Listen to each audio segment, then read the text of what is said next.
Hello everybody, welcome back to the channel. I am the Inconsequential Runner and I've got another tip for you today, and it is this.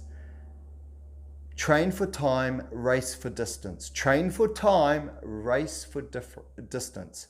And the reason why, there's a couple of reasons. Training for time means don't go out for an easy run and say that easy run's going to be 10K.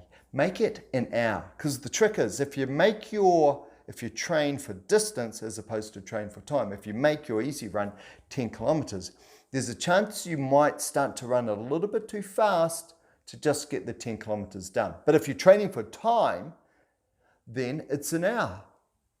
And it doesn't matter how fast you run, and because you know that, then you tend to run at the right speed. You run slow because you've just got to be on your feet for an hour and you get it done.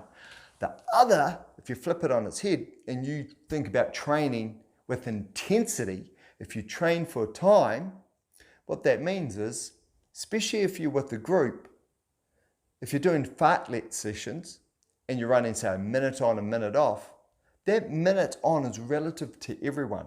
Where if it's for distance, then it's the same for everyone. Meaning, if it's a 400 meter on, then that means those that are fitter and faster will finish the 400 meters before others, which means others, in a way, are getting more training.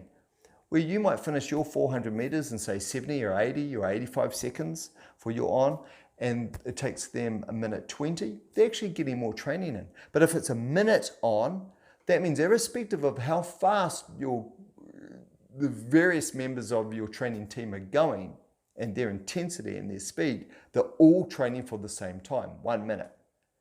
So of course, you take everything you've got in terms of building your aerobic capacity and all of that, you take that to the race, which is a distance. So train for time, race for distance. Or maybe you can word that some other way. But training, think of time, and racing, distance. Don't mix them up. That's my tip for today. If there's something in that, of course, steal it for yourself. That's the whole point of sharing these tips. If you like this tip, hit like. If you don't hit like.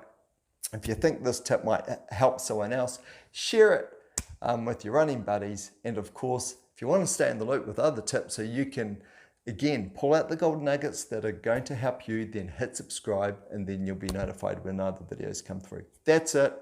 Enjoy your next run. Take care.